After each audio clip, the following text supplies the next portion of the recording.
আসসালামু আলাইকুম, আমি doctor Tanvir Ahmed, Mymensingh medical college. সবাইকে ব্রাদার্স সেশনের পক্ষ থেকে শুভেচ্ছা অভিনন্দন। তোমরা অলরেডি রসায়নের সলভ পেয়ে গেছো। ইনশাল্লাহ আমরা এখন বায়োলজি সলভটা দিব। বায়োলজি অনেক জায়গায় অনেকভাবে দেখছো, বাট যেহেতু সামনে আরও অনেক পরীক্ষা আছে, বায়োলজি প্রশ্নগুলো একটু অ্যানালাইসিস করে আমি সলভ দেওয়ার জন্য আসছি। এবং আমরা এই মোটামুটি ধরতে পারো আমি অনেক আগে থেকে রেডি হয়ে আছি। জাস্ট তোমার ভাইয়া হলো কেমিস্ট্রি সলভ দিতেছিল, এই জন্য আসতে পারতেছিলাম না। বাট আমি আসলে 2টা বা 2:15 দিকে আমি সলভ করে বসে আছি। ঠিক আছে, নামাজ পড়ে আইসে আমি প্রশ্নটা হাতে নিয়েছি, হাতে নিয়ে অল্প সময়ের মধ্যে সলভ করছি। এবং মোটামুটি ব্রাদার্স সাজেশন বলতে পারো আমি যতগুলো মানে অনলাইন প্ল্যাটফর্ম দেখছি, কেউই 3টার আগে এখনো পর্যন্ত হলো সলভ দিতে পারে নাই। বাট আমরা কিন্তু অলরেডি হলো তোমাদের অনেক আগে সলভ দিয়েছি। ইনশাল্লাহ হলো বাকিগুলো সলভ দেওয়ার চেষ্টা করবো। ঠিক আছে, আচ্ছা, বোর্ড ক্লিয়ার আছে কিনা, সব কিছু ক্লিয়ার আছে কিনা, কথা শোনা যাচ্ছে কিনা একটু দেখো। হ্যাঁ, সবাই একটু জয়েন হয়ে যাও, একটু শেয়ার করে দাও। হ্যাঁ, একটু শেয়ার দিয়ে দাও। আমরা খুব বেশি সময় নেব না। হ্যাঁ, কেমিস্ট্রিতে আসলে অনেক কিছু বোঝানোর ছিল, বায়োলজি অল্প জিনিস, আমি অল্প করে সুন্দর করে বলে দিব। মানে জাস্ট জায়গাগুলো বলবো, প্রশ্নগুলো বলবো। হ্যাঁ, একটু ডিটেলস বলবো, শর্ট সিলেবাসের বাইরের কথাগুলো বলবো। ঠিক আছে, একটু জয়েন হয়ে যাও বাকিরা।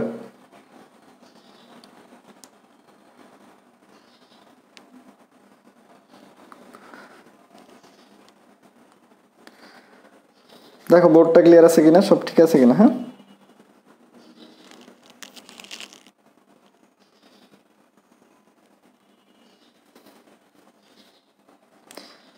মোটামুটি প্রশ্ন যেটা যে মানে বায়োলজি যে প্রশ্নগুলো আসছে, আমার ধারণা বায়োলজিতে হলো MCQ আর CQ যে ছিল, বায়োলজি MCQ যদি বলো, MCQ এর 15-র মধ্যে যদি কেউ মোটামুটি ভালো করো, তারা হলো 13, 12, 13, কেউ 14, কেউ এবং 15 আছে, এরকমও পেতে পারো। হ্যাঁ, তবে 12-র নিচে যারা পাইছো তাদের প্রিপারেশন খুবই খারাপ ছিল। হ্যাঁ, 12-র নিচে পাওয়া মানে এখানে হলো অন্যায়। ঠিক আছে, আর CQ যদি বলো, CQ এর 3টা CQ খুবই সহজ আসছে। ঠিক আছে, মানে 7.5 নাম্বার। ঠিক আছে, 7.5 নাম্বার থেকে তোমার এইখান থেকে 7 কারেক্ট করা উচিত আমার মনে হয়। আর বাকি একটা CQ একটু ডিফিকাল্ট আসছে, তোমাদের কাছে হইতে পারে এরকম মনে হয়। তো এই 2.5 থেকে যদি নামগুলো লেখা আসো, তারপরে তুমি 2 পাবা। ঠিক আছে, তার মানে তুমি যদি এখান থেকে ভালো করতে পারো, তাহলে তোমার পাস মার্ক অনেক সহজ হয়ে যায়। ঠিক আছে, পাস মার্ক অনেক সহজ হয়ে যায়। ঠিক আছে, আমি আবারও বলতেছি, আগে হলো পাস ইম্পর্টেন্ট। হ্যাঁ, আর পাস করার জন্য বায়োলজি একটা বড় অস্ত্র। পাস করার জন্য বায়োলজি একটা বড় অস্ত্র। তো সেই ক্ষেত্রে দেখা যাচ্ছে যে হলো MCQ যদি ধরো তুমি এখানে 14 কারেক্ট করতে পারো, আর এখানে যদি 7 কারেক্ট করতে পারো, এখানে কিন্তু অনেক নাম্বার। তুমি মোটামুটি বায়োলজি 25 নাম্বারের ভিতরে 22, 21 এরকম নাম্বার কারেক্ট করতে পারো। ঠিক আছে, যাই হোক, আমরা একটু বলি যে কী কী প্রশ্ন আসছে, কিভাবে আসছে। ঠিক আছে, তাহলে বুঝতে পারবো ইনশাল্লাহ।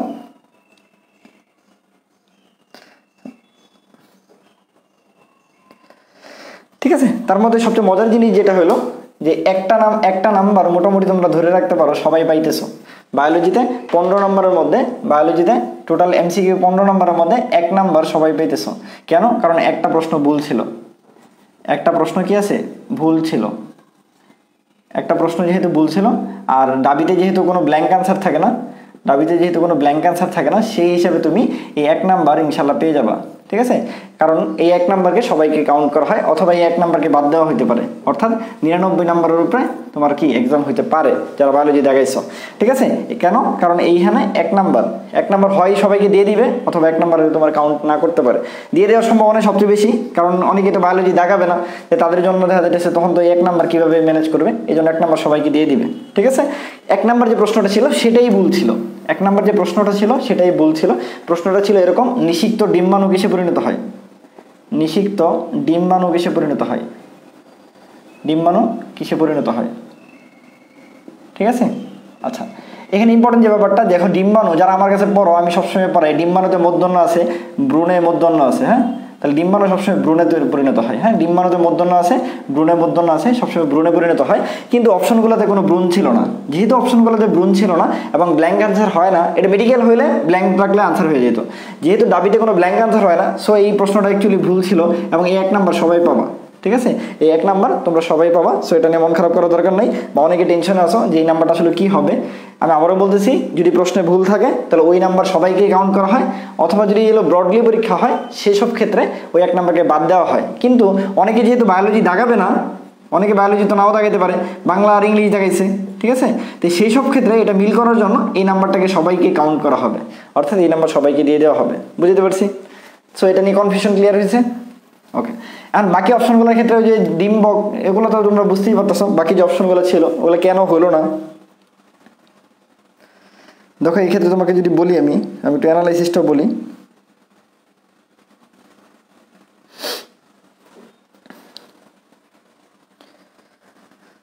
অ্যানালাইসিসের ক্ষেত্রে কী কী ছিল, তোমাকে যদি বলা হয় ফল, ফল কিসে পরিণত হয়? দেখো ফল কখন কই থেকে আসে, তা আমরা জানি, আমি সবসময় বলি যে গর্ভাশয় বা ডিম্বাশয় এগুলো থেকে হলো ফল আসে। কেন? কারণ আমাদের মানে আমাদের ভাষায়, আমাদের গ্রামের ভাষায় বলা হয় যে সবুর করলেই ফল হয়, সবুরে মেওয়া ফল, এরকম যে শৈলেই কি হয়, ফল হয়। ঠিক আছে, অর্থাৎ যাদের নামে সে শয় থাকে, গর্ভাশয়, ডিম্বাশয়, এরকম শৈলেই কি হয়, তারা ফল হয়। ডিম্বাণুতে মূর্ধন্য আছে, এটা ভ্রূণ হয়। ডিম্বকে ক আছে বা ব আছে, এই ডিম্বকে ব আছে, এই জন্য এটা কি হয়, বীজ হয়। ঠিক আছে, আর আমরা জানি এন্ডোস্পার্ম বা শস্য, এন্ডোস্পার্ম বা শস্য, এটা কই থেকে আসে? এটা সেকেন্ডারি নিউক্লিয়াস থেকে আসে। এটা কই থেকে আসে? সেকেন্ডারি নিউক্লিয়াস থেকে আসে। তার মানে এখানে একটা আনসারও হয় নাই। ঠিক আছে, কারণ অপশনে কি ছিল না, অপশনে ভ্রূণ ছিল না। অপশনে যেহেতু ভ্রূণ ছিল না, সো এই আনসারটা ভুল ছিল। তাহলে গর্ভাশয় ফল হয়, ডিম্বক বীজ হয়, সেকেন্ডারি নিউক্লিয়াসটা এন্ডোস্পার্ম বা শস্য হয়। ঠিক আছে, আর একটা আছে ফলত্বক। তো ফলত্বক মানে কি? ফল যদি গর্ভাশয়তে হয় তাহলে হলো কি, গর্ভাশয় প্রাচীর যেটা, ওটাই ফলত্বক হবে। তার মানে অপশনে একটাও ছিল না, আনসার ভ্রূণ হবে, এবং এই আনসারটা ভুল ছিল। ঠিক আছে, ওকে, তাহলে এটা 1 নম্বর প্রশ্ন গেল, বুঝতে পারছি, এবং এটা নিয়ে কনফিউশন ক্লিয়ার হয়েছে। আচ্ছা, 2 নম্বর প্রশ্ন আসো। 2 নম্বর প্রশ্ন বলছে এটিপি সিনথেসিস কোথায় হয়? এটিপি সিনথেসিস কোথায় হয়? ঠিক আছে, এটা অনেকেই তোমরা ভাবতেছিলা যে গলগি বডি কিনা, গলগি বডি কিনা। না, গলগি বডি না। গলগি বডি কেন না? গলগি বডি হলো এই মাইটোকন্ড্রিয়াকে, গলগি বডির কাজটা কি দেখো, মাইটোকন্ড্রিয়াকে এটিপি উৎপাদনে উদ্বুদ্ধ করে, এটিপি উৎপাদনে উদ্বুদ্ধ করে। ঠিক আছে, তাহলে এটা কিন্তু আনসার হলো মাইটোকন্ড্রিয়া, কি গলগি বডি না, কাজ হলো কে এটিপি উৎপন্ন করে, মাইটোকন্ড্রিয়া। তা আনসার কি হবে? আনসার হলো মাইটোকন্ড্রিয়া। আনসার কি? মাইটোকন্ড্রিয়া। মাইটোকন্ড্রিয়ার কোন ধাপে? অক্সিডেটিভ ফসফোরাইলেশন ধাপে, অক্সিডেটিভ ফসফোরাইলেশন ধাপে।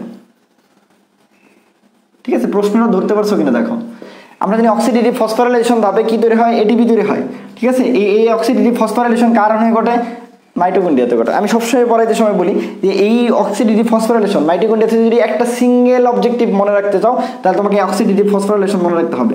আমার কাছে যারা পড়ো, আমি বলছিলাম এটা আমার এসএসসির সময় আসছিল, এটা আমার এইচএসসি পরীক্ষাতে আসছিল, মানে এতটাই ইম্পর্টেন্ট ছিল এটা। এবং আমি লাইফে এতটাই আমার এটা ফেলছে, দুইটা বড় পরীক্ষা দিয়েছি লাইফে, 2টা বড় পরীক্ষায় আসছে অক্সিডেটিভ ফসফোরাইলেশন কোথায় ঘটে। তাহলে এই অক্সিডেটিভ ফসফোরাইলেশনে এটিপি তৈরি হয়, আর এই এটিপিটা মাইটোকন্ড্রিয়া তৈরি হয়। তাহলে বলছে এটিপি সিনথেসিস কোথায় হয়? তাহলে কেন তোমরা গলগি বডির কথা চিন্তা করছো অনেকে? গলগি বডি এটিপি উৎপাদনে উদ্বুদ্ধ করে কাকে? মাইটোকন্ড্রিয়াকে। তাহলে অ্যাকচুয়াল আনসার কি? এটিপি সিনথেসিস কোথায় হয়? আনসার হবে মাইটোকন্ড্রিয়া। আনসার কি হবে বলো? আনসার হবে মাইটোকন্ড্রিয়া। আনসার হবে মাইটোকন্ড্রিয়া। এবং মাইটোকন্ড্রিয়া থেকে মজার জিনিস যেটা হলো, মাইটোকন্ড্রিয়া থেকে 2টা প্রশ্ন আসছে। ঠিক আছে, আরেকটা প্রশ্ন যেটা আসছে ওটা একবারে পরে ফেলি। আরেকটা প্রশ্ন আসছে অক্সিজম কোথায় থাকে? অক্সিজম কোথায় থাকে? এটা নিয়ে অনেকে কনফিউশন করে গেছে যে অক্সিজম আসলে কোথায়, কি জিনিস। আমরা জানি মাইটোকন্ড্রিয়ার 2টা প্রাচীর থাকে। হ্যাঁ, মাইটোকন্ড্রিয়ার ক্ষেত্রে যদি আমরা মাইটোকন্ড্রিয়ার চিত্রটা তোমাদের দেখাই একটু ছোট করে, দেখো মাইটোকন্ড্রিয়ার চিত্রটা এরকম। ঠিক আছে,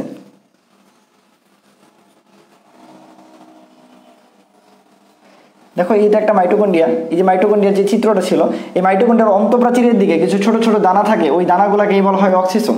তাহলে অক্সিজম অ্যাকচুয়ালি কই থাকে? অক্সিজম আনসার কি হবে? মাইটোকন্ড্রিয়া থাকে। এটা কখনোই গোলগি বডি, নিউক্লিয়াস ইত্যাদি মুক্তমুখী এগুলোতে থাকে না। তাহলে মাইটোকন্ড্রিয়া থেকে 2টা প্রশ্ন আসছে আমার, 2টা প্রশ্নই মাইটোকন্ড্রিয়া থেকে আসছে। একটা মাইটোকন্ড্রিয়ার গঠন থেকে আসছে, আর একটা মাইটোকন্ড্রিয়ার কাজ থেকে আসছে। ঠিক আছে, এবং মাইটোকন্ড্রিয়া সবসময় প্রশ্ন আসে, আমি সবসময় বলি ইম্পর্টেন্ট দিয়ে পড়বা। তাহলে অক্সিজম কোথা থেকে পাওয়া যায়? মাইটোকন্ড্রিয়াতে পাওয়া যায়। এটিপি সিনথেসিস কোথায় হয়? মাইটোকন্ড্রিয়াতে হয়। ঠিক আছে, বুঝতে পারছি। অনেকে ভাবছে এগুলো হলো প্রশ্ন অনেক কঠিন হয়েছে, প্রশ্ন কিন্তু অনেক সহজ হয়েছে। ঠিক আছে, ওকে। তারপরে চলে আসো 4 নম্বর প্রশ্ন। এগুলো তো তোমরা পড়ছো, আমি একটু ডিটেলসে বলতেছি, মানে এগুলো সলভ অলরেডি অনেকে পেয়ে গেছো বা তোমরা নিজেও দেখছো, বাট তারপরে অথেন্টিক একটা সলভ দেখো, তাহলে তোমাদের কাছে এগুলো কনফিডেন্সটা বেশি পাবা। তারপর চলে আসো অবাধ শ্বসনে কয়টা এটিপি তৈরি হয়? অবাধ শ্বসনে মজার জিনিস যেটা আসছে, অবাধ শ্বসনে কতটি ল্যাকটিক অ্যাসিড পাওয়া যায়? ঠিক আছে, এই ল্যাকটিক অ্যাসিড দিয়ে তোমাদের মাথার একটু গোলাই দিছে। ভাইয়া শোনো, অবাধ শ্বসনে সবই 2। ঠিক আছে, অবাধ শ্বসনে সবই 2টা এটিপি পাওয়া যায়।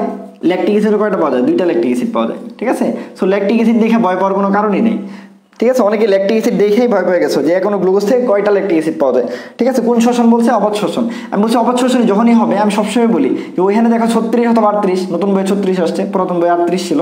যাই হোক, এটা 38 বাদ দিব। যে সবাতে সবসময় 36 ATP পাওয়া যায়, কিন্তু অবাতে কিন্তু সবসময় কি হয়, তোমাদের বই লেখা আছে 20 কিলো ক্যালোরি শক্তি পাওয়া যায়, 20 কিলো ক্যালোরি শক্তি পাওয়া যায়। তা আমরা জানি যে 1 কিলো ক্যালোরি সমান মানে 1 ATP সমান 10 কিলো ক্যালোরি, 1 ATPতে 10 কিলো ক্যালোরি, ঠিক আছে 10 কিলো ক্যালোরি। তাহলে ভাই হলো 20 কিলো ক্যালোরি যদি কোনো জায়গায় থাকে, তাহলে এটাকে যদি 10 দ্বারা ভাগ দেই, তাহলে 10 দিয়ে ভাগ দিলে কত, 2 ATP। একটু পরে যা লেখা আছে যদিও 2 ATP, তাহলে আলটিমেটলি 2 ATP পাওয়া যায়, এবং 2 ATP পাওয়া যায় এবং ল্যাকটিক অ্যাসিড কয়টা, ল্যাকটিক অ্যাসিড দুইটাই পাওয়া যায়, ঠিক আছে। অর্থাৎ আনসার কত হবে, অবশ্য শোষণে কয়টা ল্যাকটিক অ্যাসিড পাওয়া যায়, আনসার হবে 2টি। অবশ্য শোষণে কয়টা ল্যাকটিক অ্যাসিড পাওয়া যায়, আনসার কি হবে 2টি, ঠিক আছে। এটা নিয়ে কনফিউশনের কোনো দরকারই নেই, একদম সহজ কোশ্চেন, একটু জাস্ট ল্যাকটিক অ্যাসিড দিয়ে দিছে এই আর কি, ঠিক আছে। আচ্ছা তারপরে চলে আসো, তারপরে বলছে হলো 5 নম্বর কোশ্চেন। এই প্রশ্নটা একটু ট্রিকি প্রশ্ন আসছে। অঙ্কুরোদ্গমের সময় বীজ কোন প্রক্রিয়ায় পানি শোষণ করে? আচ্ছা এখন এই পানি দীক্ষা অনেকেই অভিশ্রবণ দেখে আসছো, কেন এটা অভিশ্রবণ না, দেখো এটা একটু আমি ক্লিয়ার করি। দেখো অঙ্কুরোদ্গম যখন আমরা করি, এই অঙ্কুরোদ্গমের সময় সবসময় আমরা কোন বীজ থাকে আমাদের হাতে, শুকনো বীজ থাকে। এইটা হলো ইম্পর্টেন্ট জিনিস, এই জিনিসটাই ঝামেলা বাজাইছে, শুকনো বীজ থাকে। তা আমরা জানি যে শুকনো পদার্থ থেকে পানি শোষণের যে প্রক্রিয়া তাকে ইমবাইবেশন বলে, তাকে কি বলে, ইমবাইবেশন বলে, তাকে কি বলে, ইমবাইবেশন বলে, ঠিক আছে, ইমবাইবেশন বলে। তাহলে শুকনো বীজ থেকে যেটা আছে এটাকে কি বলা হয়, ইমবাইবেশন বলা হয়। তাহলে অঙ্কুরোদ্গমের সময় বীজ যে প্রক্রিয়ায় পানি শোষণ করে এটা অভিশ্রবণ কেন না, এই শুধুমাত্র শুকনো বীজের কারণে, ঠিক আছে। যদি শুকনো বীজের এই কথা না থাকতো, বীজ কোন প্রক্রিয়ায় পানি শোষণ করে, তখন আনসার অভিশ্রবণ হইতো, ঠিক আছে। যেহেতু শুকনো বীজ আছে, তাহলে এই অঙ্কুরোদ্গমের সময় আনসার তখন কি হবে, ইমবাইবেশন হবে, অর্থাৎ কারেক্ট আনসার কি হবে, ইমবাইবেশন হবে। যেমন আমরা জানি যে কিচমিচ বড় হওয়া, ঠিক আছে, বা লবণ পানিতে এলো এই কিচমিচের বড় হওয়া, এগুলো কিন্তু সব অন্ত অভিশ্রবণ, ঠিক আছে, বা অভিশ্রবণ বলতে পারি। কিন্তু ওই যে যত পানির পরিশোষণ আছে সবই হলো অভিশ্রবণ, কিন্তু যখন এই অঙ্কুরোদ্গম বলবে তখন শুকনো বীজ থাকবে, শুকনো বীজ থাকলে তখন কি হবে, আমরা জানি আনসার হবে ইমবাইবেশন, আনসার কি হবে, ইমবাইবেশন, ঠিক আছে, আনসার কি হবে, ইমবাইবেশন, ঠিক আছে। তারপর সালোক সংশ্লেষণ থেকে আসছে, সালোক সংশ্লেষণে আসছে প্রশ্নটা, সালোক সংশ্লেষণে রঞ্জক পদার্থগুলো কোথায় থাকে, ঠিক আছে।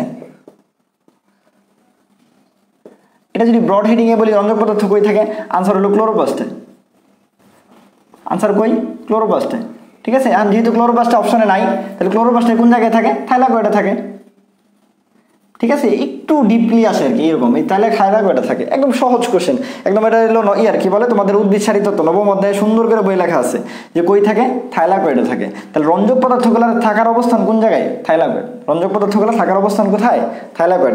যদি অপশনে ক্লোরোপ্লাস্ট থাকতো আনসার ক্লোরোপ্লাস্ট হতো, যেহেতু ক্লোরোপ্লাস্ট অপশনে নাই, তাহলে আমার আনসার কি হবে, থাইলাকয়েডে থাকে, ঠিক আছে, আনসার কি হবে, থাইলাকয়েডে থাকে, বুঝতে পারছি। আচ্ছা তারপরে চলে আসো, কেন কোনটা না আমি এগুলো একটু বলে দিচ্ছি, হ্যাঁ, সলভ তো অনেক জায়গায় তোমরা দেখছো। তারপরে চলে আসছে ফ্লোয়েমের প্রধান উপাদান, মানে মৃত উপাদান, সরি, ফ্লোয়েমের মৃত উপাদান, ঠিক আছে। আচ্ছা আমি বলছি ফ্লোয়েম মানে হলো তরল, ফ্লোয়েম মানে কি, তরল। ধরো এটা একটা ফ্লোয়েম, আর আমরা জানি ধরো এটা একটা হলো কি, এটা একটা জাইলেম, তাই না, এরকম একটা যদি তোমাকে এঁকে দিই আমি, ঠিক আছে। তাহলে এই যে ফ্লোয়েম মানে তরল, তরল মানে কি, পানি, পানি মানে কি, আমরা জানি পানির অপর নাম জীবন। তাহলে সত্যি কথা যেটা হলো, মানে তরল মানে হলো জীবিত, অর্থাৎ ফ্লোয়েমের সবাই জীবিত, ফ্লোয়েমের সবাই কি, জীবিত, ঠিক আছে। আবার হলো ঠিক তেমনিভাবে জাইলেমের সবাই হলো মৃত, ঠিক আছে। আমার কাছে যারা পড়ো আমি সবসময় পড়াই যে ফ্লোয়েমের সবাই জীবিত, জাইলেমের সবাই মৃত। কিন্তু দেখো ফ্লোয়েমের ক্ষেত্রে একটা গঠন আছে, আচ্ছা জাইলেমের ক্ষেত্রে আগে বলি, জাইলেমের সবাই মৃত, কিন্তু জাইলেমের ক্ষেত্রে জাইলেম যে প্যারেনকাইমা আছে, ঠিক আছে, যে আমরা জানি প্যারেনকাইমা মানেই সজীব, ঠিক আছে, প্যারেনকাইমা মানেই কি, এই প্যারেনকাইমা মানেই হলো সজীব, সজীব মানে জীবন আছে, ঠিক আছে। তাহলে জাইলেম প্যারেনকাইমা, জাইলেমের সবাই মৃত, শুধু জাইলেম প্যারেনকাইমা এটা হলো জীবিত, ঠিক আছে।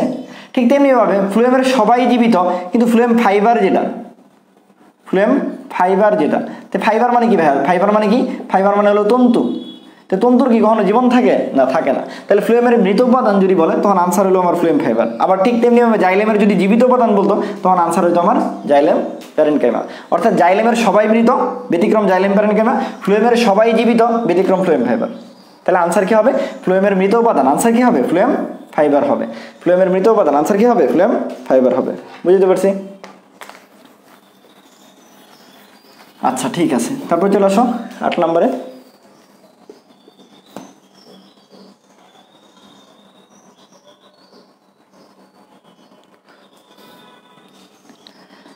আট নম্বর যে প্রশ্নটা আসছে আমাদের,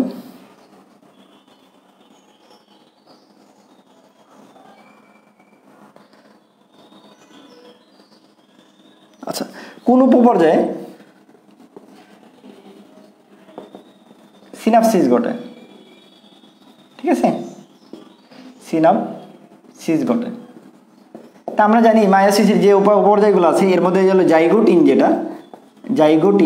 জাইগোটিনের মানে জাইগল। ঠিক আছে, জাইগল থেকে আসছে। জাইগল মানে হলো জোড়া। ঠিক আছে, জোড়া থাকে যেটা, ওটাকে জাইগল বলা হয় বা জাইগোটিন বলে। এই যে ক্রোমোজোমের যে জোড়া হওয়ার যে প্রক্রিয়াটা, এই জোড়া হওয়ার প্রক্রিয়াকে কি বলে? সিনাপসিস বলে। জোড়া হওয়ার প্রক্রিয়াকে কি বলে? সিনাপসিস বলে। তাহলে সিনাপসিস কোন ধাপে ঘটে? অবশ্যই জাইগোটিনে ঘটবে, কারণ বলছে যে জোড়া হওয়ার প্রক্রিয়াটা মানে কই থেকে ঘটবে? অবশ্যই জাইগোটিনে ঘটবে। তাহলে কোন উপপর্যায়ে সিনাপসিস ঘটে মায়োসিসের? আনসার কি হবে? জাইগোটিন হবে। ঠিক আছে, তারপর 9 নম্বর প্রশ্ন। 9 নম্বর প্রশ্ন আসো। 9 নম্বর প্রশ্ন বলছিল যে কোনটা নিচের কোনটা ইউসিলোমেট নয়? এটা খুব সহজ প্রশ্ন একদম। ইউসিলোমেট নয় কোনটা, নিচের কোনটা? তো দেখো সবচেয়ে মজার জিনিস যেটা, ইউ মানে হলো প্রকৃত। ঠিক আছে, আমার কাছে যারা পড়ো আমি সবসময় বলি 1 থেকে 9টা পর্ব আছে। 9 পর্বের মধ্যে 1, 2, 3 এরা হলো সিলোম থাকে না, অ্যাসিলোমেট। 4 নাম্বার যেটা, 4 নাম্বার এটাকে বলা হয় হলো সিউডোসিলোমেট। কি বলা হয়? সিউডোসিলোমেট। ঠিক আছে, আর 5 থেকে 9 যারা আছে তারা সবাই হলো ইউসিলোমেট। ঠিক আছে, তাহলে 4 নাম্বার যেটা আছে এটার নাম কি? নেমাটোডা। ঠিক আছে, অপশনে কি ছিল? নিচের কোনটা ইউসিলোমেট নয়। তাহলে 5 থেকে 9 যারা আছে তারা সবাই কি? ইউসিলোমেট। আর যেহেতু নেমাটোডা এটা একটা হলো কি? সিউডোসিলোমেট, বা এটাকে বলা হয় ভ্রান্তসিলোম যুক্ত। আমার সময় মেডিকেল আসছিল, আমার 1 নম্বর মেডিকেল কোশ্চেন ছিল এটা। হ্যাঁ, নিচের কোনটা ভ্রান্তসিলোম যুক্ত? Answer nematoda. তো এরকম, তাহলে ইউসিলোমেট নয় কোনটা? তাহলে যেহেতু এটা সিউডোসিলোমেট তাহলে আনসার কি হবে? নেমাটোডা হবে। অর্থাৎ ইউসিলোমেট নয় কোনটা? আনসার কি? নেমাটোডা। কেন? কারণ নেমাটোডা হলো ভ্রান্তসিলোম যুক্ত বা সিউডোসিলোমেট বা অপ্রকৃত সিলোমযুক্ত। বুঝতে পারছি? বাকি বলছি অপ্রকৃত সিলোমযুক্ত। এটা পর্যন্ত ক্লিয়ার আছে? এর পর্যন্ত ক্লিয়ার আছে কিনা? আর যারা ডাবি পরবর্তী জাবি ডি ইউনিটের প্রিপারেশন দিতে যাচ্ছ তারা অবশ্যই আমাদের অবিসিটি ব্যাচে ভর্তি হয়ে যেতে পারো। ঠিক আছে, ইনশাল্লাহ তোমরা উপকৃত হবা। ঠিক আছে, অবশ্যই অবিসিটি ব্যাচে ভর্তি হয়ে যেতে পারো। আমাদের বর্তমানে ভর্তি ফি আগে 1699 টাকা ছিল। তো 1699 টাকার মধ্যে আমরা 200 টাকা ছাড় আছে, 200 টাকা ছাড়ে 1499 টাকা তোমরা এখন ভর্তি হতে পারো। হ্যাঁ, আমাদের যে কোনো নাম্বারে বিকাশ, নগদ, ঠিক আছে, এই নাম্বারে বিকাশ আছে, ঠিক আছে, অথবা নগদ আছে, অথবা আরও উপরে ডিসক্রিপশনে দেওয়া আছে। তোমাদের ভাইয়া ডিসক্রিপশন দিয়ে দিছে, ওই ডিসক্রিপশনে তুমি দেখতে পারো। ঠিক আছে, হ্যাঁ, ফুল সিলেবাস থেকে মোটামুটি 2টা বা 3টা প্রশ্ন বলা যায় আর কি। পুরোপুরি 4টা বলবো না আমি, 3টা প্রশ্ন বলবো যে ফুল সিলেবাসের মানে থেকে আসছে। বাকি সব প্রশ্নই শর্ট সিলেবাস থেকে আসছে। ঠিক আছে, আচ্ছা, তারপরে চলে আসো। তারপরে যে মজার যে জিনিসটা, এর আগের দিন আমি যে ক্লাসটা নিয়েছি 10 নম্বর প্রশ্ন চলে আসো।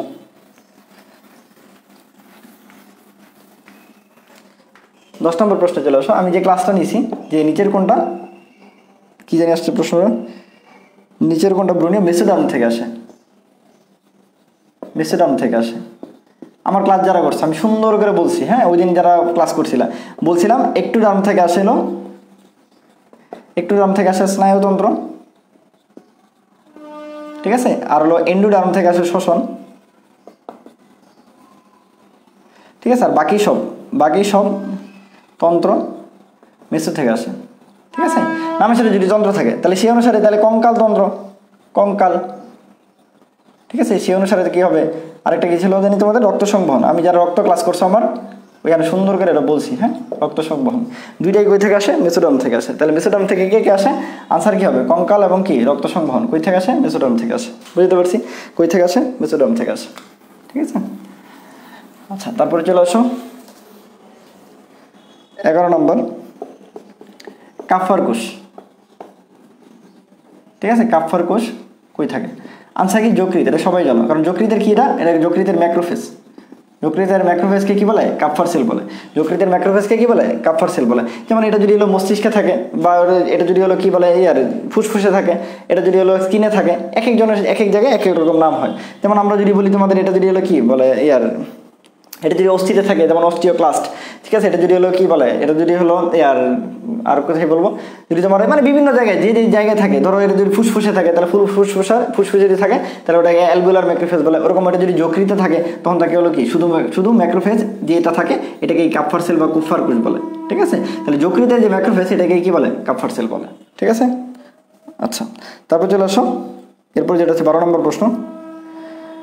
12 নম্বর প্রশ্ন বলছে নিউক্লিয়াসবিহীনকে। এটা তো একদম পানির মতো সহজ কোশ্চেন, নিউক্লিয়াসবিহীন। ঠিক আছে, নিউক্লিয়াসবিহীন আমি বলছিলাম যে আরবিসিতে কি থাকে না?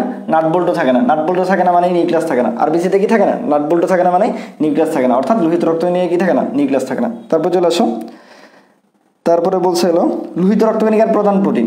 এটা খুব ইম্পর্টেন্ট জিনিস, এটা খুব মজার একটা জিনিস আসছে। ঠিক আছে, এই প্রশ্নটা অনেকেই বুঝতে পারে নাই। লোহিত রক্তকণিকার প্রোটিন, হ্যাঁ এই প্রশ্নটা একটু দেখো। প্রশ্নে চাইছে লোহিত রক্তকণিকার প্রোটিন, প্রশ্নে কিন্তু প্লাজমার প্রোটিন চায় নাই। এই যে প্রশ্নে প্লাজমার প্রোটিন চায় নাই। ঠিক আছে, প্লাজমার প্রোটিন চায় নাই, বুঝতে পারছি তো? লোহিত রক্তকণিকার প্রোটিন, আর লোহিত রক্তকণিকার প্রোটিন একটাই আছে, এটা হলো হিমোগ্লোবিন। সেটা কি? হিমোগ্লোবিন। এন্ড হিমোগ্লোবিনের কয়টা অংশ? দুইটা, একটা হিম একটা গ্লোবিন। এখন হিমটা কি ভাই? হিমটা হলো আয়রন, হিমটা হলো কি? আয়রন। তো সো হিম আনসার হবে না। এন্ড গ্লোবিনটা কি? এটা প্রোটিন। ঠিক আছে, তার মানে প্রশ্নটা বুঝছো অ্যাকচুয়ালি। তো লোহিত রক্তকণিকার প্রোটিন বা উপাদান একটাই, হিমোগ্লোবিন। প্রধান উপাদান হিমোগ্লোবিন। হিমোগ্লোবিনের দুইটা অংশ, একটা হলো হিম একটা হলো গ্লোবিন। হিমটা আয়রন, সো এটা আনসার হবে না। তাহলে গ্লোবিন, আনসার একটাই কি? গ্লোবিন। এন্ড অপশনে কি গ্লোবিন আছে? না, গ্লোবিন নেই। অপশনে কি আছে? গ্লোবিন। সুন্দর করে লেখছে গ্লোবিউলিন। তাহলে আনসার কি হবে? গ্লোবিউলিন। আনসার কি হবে? গ্লোবিউলিন হবে। বুঝছো? প্রশ্নটা বুঝতে পারছো নাকি? এই প্রশ্নটা খুবই ভালো লাগছে আমার কাছে, এত সুন্দর একটা প্রশ্ন করছে, মানে একটা ডিপ একটা প্রশ্ন করছে। প্রশ্নটা খুবই সহজ বাট খুবই কঠিন। ঠিক আছে, অনেকে প্লাজমার প্রোটিন ভাইবা অ্যালবুমিন দেখাইছে। ঠিক আছে, কিন্তু অ্যাকচুয়ালি এটা প্লাজমার প্রোটিন জানে, লোহিত রক্তকণিকার প্রোটিন চাইছে। লোহিত রক্তকণিকার প্রোটিন বা উপাদান একটাই, হিমোগ্লোবিন। হিমোগ্লোবিনের দুইটা অংশ, হিম আর গ্লোবিন। যেহেতু অপশনে গ্লোবিন নাই, গ্লোবিনটাকে সুন্দর করে গ্লোবিউলিন লিখছে, তাহলে এই লোহিত রক্তকণিকার প্রধান প্রোটিনের নাম কি হবে? গ্লোবিউলিন হবে। হ্যাঁ, অনেকে অ্যালবুমিন দেখা আসছে, কিন্তু আনসার কি হবে? গ্লোবিউলিন হবে। বুঝতে পারছি? আনসার কি হবে?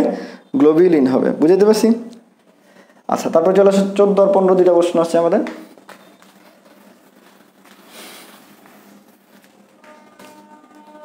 14 নম্বর প্রশ্নটা ছিল হাইড্রা থেকে আসছে। এই প্রশ্নটা পুরোপুরি একদম শর্ট সিলেবাসের বাইরে থেকে আসছে, হাইড্রা। তবে এই হাইড্রা থেকে যে প্রশ্ন আসছে, হাইড্রার কোন জননটা নাই। ঠিক আছে, কোন জনন নেই। এটা খুব সহজ একটা প্রশ্ন আসছিল। হ্যাঁ, তোমাকে যদি বলা হয়, তুমি যদি মানে না পড়েও যাও তারপরে তুমি বাদ দিতে পারবে, সেটা হলো স্পোরুলেশন। ঠিক আছে, স্পোরুলেশন। কারণ কি? হাইড্রার কি আছে? আমরা হাইড্রা জানি মুকুল উদ্গম প্রধান। ঠিক আছে, মুকুল উদ্গম। তারপর হাইড্রাতে কি হয়? অযৌন জনন হয়, হাইড্রাতে যৌন জনন হয়। ঠিক আছে, অনেকে যৌনটাকে না ভাবতে পারো, বাট যৌন জনন কিন্তু হাইড্রাতে একদম সুন্দর করে হয়। তার মানে এই তিনটাই হয়, তাহলে শুধু হয় না কে? সেটা স্পোরুলেশন। তাহলে আনসার কি হবে? স্পোরুলেশন। ঠিক আছে, আর 15 নম্বর যে প্রশ্নটা ছিল সেটা হলো স্পাইরাকল। স্পাইরাকল, ঠিক আছে, স্পাইরাকল কয় জোড়া থাকে? উভয় পাশে 10 জোড়া থাকে। তো প্রশ্নটা কত সুন্দর করে করছে। ঠিক আছে, সহজ প্রশ্ন, বাট অনেকেই ক নম্বর অপশনে 10 ছিল, অনেকেই 10 জায়গায় ফেলছে। কিন্তু দেখো এখানে জোড়া চায় নাই, চাইছে হলো কয়? টি চাইছে। যখনই টি চাইছে তাহলে 10 জোড়া মানে কয়টা? 20টা। তাহলে আনসার হবে খ নম্বরটা। খ নম্বর মানে কয়টা? 20টা। ঠিক আছে, উভয় পাশে কয়টা থাকে? 20টা থাকে। উভয় পাশে কয়টা থাকে? স্পাইরাকল 10 জোড়া যেহেতু চায় নাই, চাইছে কয়টা? আনসার হবে 20টা। তাহলে প্রশ্নগুলো দেখে দেখে আনসার করতে হবে। হ্যাঁ, প্রশ্ন দেখে আনসার করতে হবে। তারপর চলো রিটেনে চলে যাই। সিকিউ এ সিকিউ 3টা খুবই সহজ। আমার লাস্ট যারা সুপার সাজেশন দেখছো, সিকিউ আমার যারা সুপার সাজেশন দেখছো, ঠিক আছে, সুপার সাজেশন লাস্ট 10 মিনিটে যেটা দিয়েছিলাম লাস্ট দিন, ঠিক আছে, এই সুপার সাজেশনে যা বলছি তাই আসছে একদম। আমি বলছি পোয়াসি আর মালবেসি। ঠিক আছে, এই দুইটা ভিতরে শনাক্তকারী বৈশিষ্ট্য পড়বে একটা আসছে। বলছি শ্বসন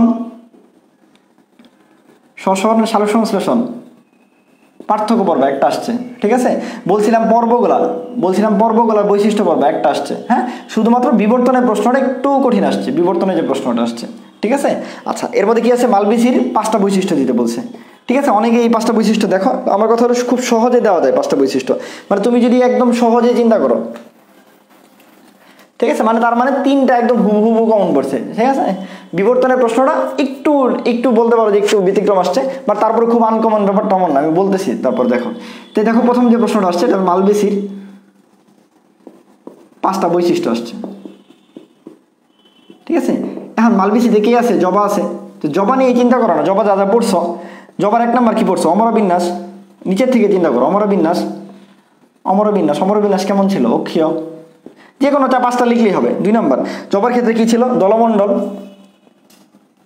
যদি মনে থাকে তোমাদের, দলমণ্ডল যে জবার ক্ষেত্রে টুইস্টেড থাকে, টুইস্টেড। ঠিক আছে, তো দেখো এই যে আমরা পড়ছি জুটি পড়তাম, হ্যাঁ, যে জবার ক্ষেত্রে হলো কি টুইস্টেড থাকে, জবার অমরবিন্যাস অক্ষীয় থাকে। হ্যাঁ, জবা বা হলো কি মালবেসিতে আমরা জানি ঢেঁড়স থাকে, ঢেঁড়সগুলো হাত দিলে কি কচি অংশ মিউসিলেস পূর্ণ থাকে। ঠিক আছে, মিউসিলেস পূর্ণ থাকে। এই যে 3টা কিন্তু হয়ে গেছে। এখন তারপরে কি আছে? পুংকেশর। পুংকেশর অনেকগুলো থাকে, পুংকেশর অসংখ্য থাকে, ছোট ছোট করে লেখা যায়। হ্যাঁ, 5 নাম্বার আর কি দিতে পারো? পরাগধানী বা পরাগ রেণু দিতে পারো। পরাগ রেণু, পরাগ রেণুটা কি থাকে? অনেক বড় থাকে, বৃহৎ থাকে ও কণ্টকিত থাকে। ঠিক আছে, বা অন্য যারা 5টা লেখছো তাদেরও সমস্যা নেই, যে কোনো 5টা লিখলেই হয়। ঠিক আছে, তার মানে এটা খুব সহজেই তোমরা পারছো ইনশাল্লাহ, আমার বিশ্বাস। তারপর চলে আসো 2 নাম্বার যেটা ছিল, ফার্স্ট পেপারতে 2 নাম্বার যেটা ছিল শ্বসন ও সালোক সংশ্লেষণের পার্থক্য। ঠিক আছে, শ্বসন আর সালোক সংশ্লেষণের পার্থক্য দেখো, খুব সহজেই এটা পারা যায়। কেমনে খুব সহজে পারা যায়? 1 নাম্বার দেখো, আমরা যদি বলি এইখানে কি থাকে? এনে স্থির শক্তি থাকে। ঠিক আছে, আর এখানে কি হয়? গতিশক্তিতে রূপান্তরিত হয়। একদম সহজ করে যদি বলি, ঠিক আছে, আমরা যদি বিক্রিয়াটা তোমাদের যদি বলি, তাহলে এখানে কি আসলে কি লাগে? প্রধান উপাদান কি থাকে সালোক সংশ্লেষণের ক্ষেত্রে? কার্বন ডাইঅক্সাইড থাকে আর পানি থাকে। ঠিক আছে, কি উৎপন্ন হয়? উৎপন্ন হয় কি? গ্লুকোজ। আমি বিক্রিয়া লিখলাম না পুরোটা, হ্যাঁ। উৎপন্ন হয় কি? গ্লুকোজ। ঠিক আছে, গ্লুকোজ আর একটা কি তৈরি হয়? অক্সিজেন। ঠিক আছে, এটা কিন্তু প্রধান উপাদান। আবার উৎপাদ যদি বলি, দেখো এইটা দিয়ে 2টা দেওয়া যায়। উৎপাদ যদি বলি তাহলে উল্টা যাবে, এনে কার্বন ডাইঅক্সাইড আসবে, এনে পানি আসবে, আর এখানে কি যাবে? C6H12O6, আর এনে অক্সিজেন যাবে, মানে জাস্ট উল্টাই দিলাম। ঠিক আছে, এটা 2টা হয়ে গেছে। তারপর চলে আসছে, এটা কখন হয়? এটা সারাদিন 24 ঘন্টা হয়। এটা কখন হয়? এটা সূর্যালোকে হয়। কত সহজ দেখছো? মানে এটা গতিশক্তিতে রূপান্তর, এটা স্থির শক্তি, এটাতে প্রধান উপাদান এটা, এটা প্রধান উপাদান এটা, এটার উৎপাদ এটা, মানে এই 2টা একটা বিক্রিয়া দিয়েই হয়ে গেছে। এটা সারাদিন ঘটায়, এটা হলো সূর্যালোক থাকলে ঘটায়। ঠিক আছে, এই যে মোটামুটি 4টা কিন্তু আমি একদম মানে কি বলে না পইরা, মানে তুমি একদম না পইরা যদি শুধু চিন্তা করো যে কি দিব তাহলেও দেওয়া যায়। ঠিক আছে, আর আরেকটা কি দিতে পারো? এখানে যদি দিতে পারো হলো যে এখানে কি হয়? শ্বসনের ক্ষেত্রে শক্তি নির্গত হয় আর এটা শক্তি সঞ্চিত হয়, বা অন্য তুমি যেটা পারো সেটা দিতে পারো। হ্যাঁ, তোমার যেটা ভালো লাগে ওরকম কোনো কিছু একটা দিতে পারো। বুঝতে পারছি? এই তাহলে শ্বসন সালোক সংশ্লেষণ এটা খুবই সহজ আসছে। তারপর চলে আসো সেকেন্ড পেপারে চলে যাই। সেকেন্ড পেপারে কি আসছে? আর্থ্রোপোডা। আর্থ্রোপোডার 5টা বৈশিষ্ট্য। এটা সারাদিন ধরে তুমি হলো গাছফড়িং পড়ছো, এই আর্থ্রোপোডার 5টা বৈশিষ্ট্য লেখা কি খুব কঠিন কিছু? মানে এটা একদম মানে সবাই পারার কথা। ঠিক আছে, এটা একদম সবাই পারার কথা। ধরো তোমাকে যদি 1 নাম্বার বলি, এটা সন্ধি উপাঙ্গ বিশিষ্ট। ঠিক আছে, কারণ আর্থ্রোপোডাতে সন্ধি উপাঙ্গ বিশিষ্ট থাকে। তারপর তোমাকে যদি বলি এটা হলো কি থাকে? ট্যাগমাটাইজেশন থাকে। ট্যাগমাটাইজেশন থাকে। তোমাকে যদি বলি এটাতে কি থাকে? মালপিজিয়ান নালিকা থাকে। ঠিক আছে, মালপিজিয়ান নালিকা থাকে। তোমাকে যদি বলি এখানে কি আছে ভাই? এলো রক্ত সংবহন উন্মুক্ত থাকে, উন্মুক্ত থাকে। এটা আরেকটা যদি বলি, আরেকটা কি বলা যায়? আরেকটা বলতে পারি হলো যে সিলুম সংক্ষিপ্ত থাকে। এই মানে একদম ছোট ছোট করে, কারণ 5 না যেহেতু 2.5 নাম্বার, ছোট ছোট পয়েন্টগুলো লিখলেই তাহলে তুমি ফুল মার্ক পেয়ে যাবো, 2.5 নাম্বার পেয়ে যাবো। হ্যাঁ, খুব বড় করে লেখা লাগে না। ঠিক আছে, তার মানে এটাও খুব সহজই ছিল। ঠিক আছে, আর লাস্ট যে প্রশ্নটা আসছে সেটা হলো বিবর্তনের প্রমাণ আসছে। বিবর্তনের প্রমাণ আসছে, এটা একটু বলতে পারো যে অনেকের কাছে আনকমন হইতে পারে, বাট আমি জানি না। তারপরে আমার কাছে মনে হয়েছে খুব বেশি কঠিন হয়েছে ব্যাপারটা এমন না, বইয়ে একদম সুন্দর করে বলা আছে বিবর্তনের প্রমাণসমূহ। বইয়ে একটা হেডলাইন দেওয়া আছে। ঠিক আছে, এটা আমি সবসময় বলি সবাইকে। ঠিক আছে, কি কি প্রমাণ দেওয়া যায়? 5টা প্রমাণ বলছে, তাহলে নামগুলো লেখো। 1 নম্বর অঙ্গসংস্থানিক প্রমাণ, অঙ্গসংস্থানিক প্রমাণ। 2 নম্বর দিতে পারো ভ্রূণতত্ত্বীয় প্রমাণ।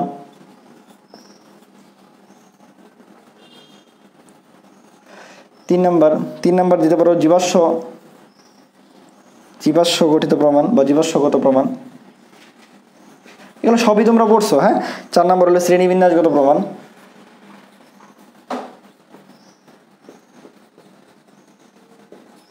আর 5 নাম্বার বলছিল শারীরবৃত্ত প্রমাণ।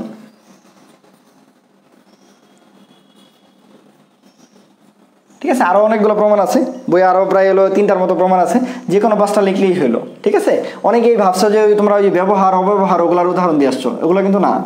প্রমাণ বললে কিন্তু ওগুলা দিলে হবে না, যে জিরাফ গলা লম্বা করে ওটা করে ফেলছে, এগুলো কিন্তু এটার প্রমাণ না। হ্যাঁ, প্রমাণ যখন বলছে ওগুলো উদাহরণ বলতে পারো। হ্যাঁ, প্রমাণ যখন বলছে তখন এগুলোকেই লিখতে হবে। আর এগুলো লেখার ক্ষেত্রে তুমি আর একটু ভিতরে লিখতে পারো। ধরো এখানে তুমি হলো কি বলতে পারো, হৃৎপিণ্ডের প্রকোষ্ঠ সমূহ একটু ব্যাখ্যা দিতে পারো, হৃৎপিণ্ডের প্রকোষ্ঠ। ঠিক আছে, তারপরে ভ্রূণতত্ত্বীয় প্রমাণের ক্ষেত্রে বলতে পারো যে আমরা সবসময় প্রত্যেকটা ভ্রূণই কি হয়, পূর্বপুরুষ থেকে তৈরি হয়। ঠিক আছে, জীবাশ্মগত প্রমাণে তুমি হলো ঘোড়ার বিবর্তনটা বলতে পারো, ঘোড়ার বিবর্তন মানে উদাহরণটা জাস্ট টান আর কি। শ্রেণীবিন্যাসগত প্রমাণে আমরা জানি শ্রেণীগুলো থাকে। হ্যাঁ, যে শ্রেণীগুলো হলো কি, যে কেপিসি অফ জিএস, ঠিক আছে, আর কি বলে জেনাস স্পিসিস, ওগুলোর উদাহরণ বলতে পারো। শারীরবৃত্ত প্রমাণে তোমরা একটু অল্প একটু বললাম, বা অন্য কোনো একটা কিছু বললাম, মানে এই 5টা নাম লিখলেই মোটামুটি তুমি হলো 2 বা 2.5 পেয়ে যাবে আর কি। ঠিক আছে, আর পাশে যদি এখানে কিছু লিখতে পারো ভালো, না লিখলেও কোনো সমস্যা নেই। ঠিক আছে, এই ছিল মোটামুটি। আমি আবারও বলতেছি, মোটামুটি বায়োলজির যে প্রশ্ন ছিল, আমার বিশ্বাস সবাই 20-এর উপরে পাওয়ার কথা। ঠিক আছে, সবাই 20-এর উপরে পাওয়া উচিত বলে আমি মনে করি আর কি। ঠিক আছে, আচ্ছা, আর আমি যেটা বললাম, যারা ডাবি পরবর্তী ডি ইউনিটে ভর্তি হতে চাও, ঠিক আছে, বা ডি ইউনিটের কোচিং মানে একটু গাইডলাইন চাও, তারা অবশ্যই আমাদের সাথে যোগাযোগ করতে পারো। আমাদের ওবিসিটি ব্যাচে ভর্তি চলতেছে। ঠিক আছে, ওবিসিটি ব্যাচে আমরা বলছি 1499 টাকা, 200 টাকা ছাড়ে 1499 টাকায়। অলরেডি প্রায় হলো 240 প্লাস আমাদের ভর্তি আছে, সবাই ক্লাস করতেছে রেগুলার। তাদের কাছে রিভিউ নিতে পারো। উপরে আমাদের ডেমো ক্লাস আছে লিঙ্কে, ওই ডেমো ক্লাস দেখতে পারো। আর আমার কথা হলো দ্রুত ভর্তি হয়ে যাও। ঠিক আছে, এই পরীক্ষা যেমনই হয়েছে, ভালো হলে তো চান্স পাবা ইনশাল্লাহ। আর যদি একটু খারাপ হয়, মন খারাপ করার দরকার নাই। ঠিক আছে, যারা একটু 65 প্লাস পাইছো, হ্যাঁ, তারা অবশ্যই ভালো মতো হলো কি মানে এটা আশা রাখতে পারো 60, কারণ প্রশ্ন একটু সহজ হয়েছে, যদিও ফিজিক্স আর ম্যাথ একটু কঠিন হয়েছে। ঠিক আছে, বিশেষ করে ফিজিক্স একটু বেশি কঠিন হয়েছে। যাই হোক, আমার বিশ্বাস যেটা হলো যে বায়োলজি আর কেমিস্ট্রি যেহেতু একটু সহজ হয়েছে, মোটামুটি ধারণা করা যায় একটু সহজ হয়েছে, এই জন্য মার্ক 60 প্লাস যারা আসো অ্যাটলিস্ট, তারাও ভালো চিন্তা ভাবনা করতে পারো। কাট মার্ক নিয়ে তোমার মাহমুদ ভাই হয়তো একটা ভিডিও দিবে। ঠিক আছে, ওটা তারা একটু ডিটেলস বলবে, সবগুলো সলভ দেখা।